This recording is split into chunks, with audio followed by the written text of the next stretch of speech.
What's going on, LEGO Marvel superhero fans? It's Disney Dan here, taking a quick peek at the first level opening cinematics, introduction, first big boss fight of LEGO Marvel Superheroes 2. Thanks to the very, very cool and awesome Game Slice live streams that come out of E3 with Jeff, the host.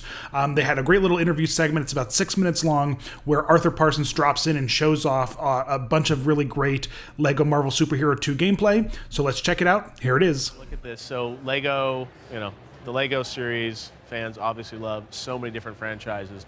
Today we're talking about Lego Marvel Superheroes 2. Coming from Warner Brothers, it's so cool that you guys get to play with Marvel and Disney, and it all works out because everyone loves these games that TT make. They do, yeah, absolutely. And for us, the Marvel franchise is a great franchise that we've been to twice. But specifically Lego Marvel Superheroes 2 we're so excited to go back to because when we left the first game, we kind of finished it and left it open-ended, knowing where we wanted to go. And, it's just amazing. The whole team are super excited to be back on this. And it's good being able to go straight in with Guardians because Guardians 2 was such a great movie. So we kind of kick off the game with Guardians, but the story flows between, I think it's something like 35 different characters that are in and out in the core story arc, in a whole new adventure. The main bad guy this time is Kang the Conqueror, and we're not just saving the Earth this time. We're actually saving the entire Marvel universe. It's pretty epic in scale. Yeah. So is it literally everything? Is there anything in Marvel off limits, or you got it all in here? We've got pretty much everything we want in there. And in terms of like an open world, we're going on a huge scale. We've got this place called Chronopolis, so comic book buffs will know this is Kang's city. 20 different Marvel environments, and it's about time. All these different characters and environments from Out of Time is everything that we're looking to do here. So it's a joy to go back to this universe, and I think since we've announced the game, people are just so excited about everything that we're doing.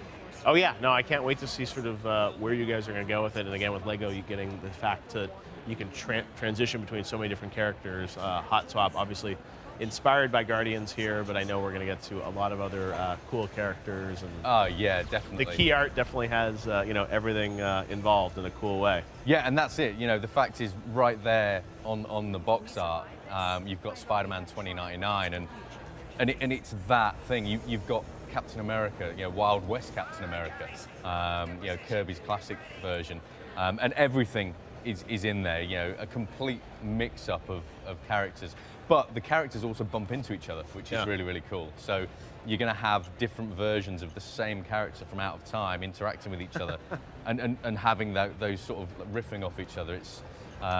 It's great, and the humor is obviously something that's key to the Lego games. Well, and creatively for the TT Games team, I'm sure this is a title that allows you a lot of freedom, where sometimes you guys have done, more literal kind of movie translations and things like that, using dialogue from the films, and obviously still have a lot of fun with them. But this one, you really got to sort of do whatever you wanted, right? Yeah, and being able to go off of a blank piece of paper, basing the story, it's kind of inspired by a couple of my favorite comic book runs, the Kang Dynasty being one of them. And the cool thing is, we got Kurt Busiek, who's the guy that wrote those runs, to kind of come in and co-write the story with us. And it kind of has that authenticity that you can't get without a Marvel comic book writer. So, the interactions between the characters, the way that they kind of affect the whole story, it's really epic. And we wanted to make sure that the story was king in this. So there's some like awesome plot twists along the way. Opening the game with a boss fight against the Celestial is pretty epic, but it just goes bigger and bigger the longer you are in the game. I can't wait for people to play it. And E3, obviously, we've got real life consumers.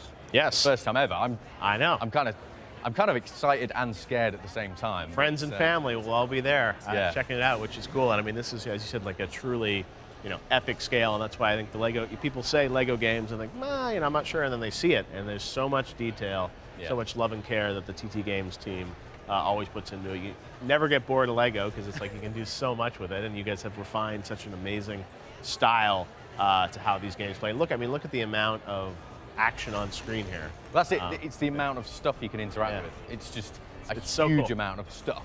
Yeah. And yeah, every character as well has a unique personality, because people know these characters from screen or from comic books.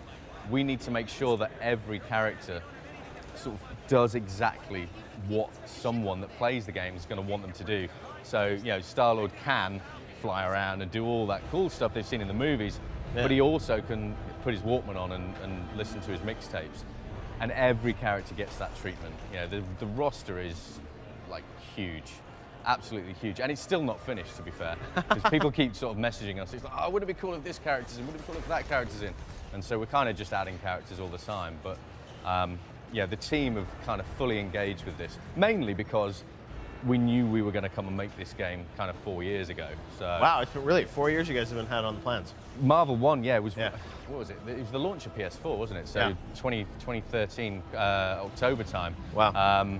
And yeah, the post credits for Marvel 1 set this game up right at the very end, and yeah, we knew where we were going with it. You got to have the end credits scene, right? Just like a Marvel film. Yeah, it's like, you know, true believers stay, Yeah. you know, past the end credits. But yeah, it's an absolute delight. But for me, it's all about giving, you know, the players what they want. Yeah. And they've asked for a bigger open world, a bigger roster, more varied, you know, personality within the characters, and more new gameplay. Right. So we're really pushing the envelope on this one, and also with a comic book style, we've kind of shaken up what makes a Lego game. Yeah. Kept the DNA of a Lego game, but tried to make sure everything has had something new and exciting, from the customizer to the status screens to just actually the way the roster's implemented.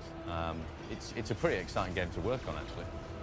Absolutely. Well, it looks like there's a lot going on there. Very cool. Arthur, thank you so much for stopping by. Thanks, Give Jim. us a sneak peek at Yeah. Lego Marvel Superhero.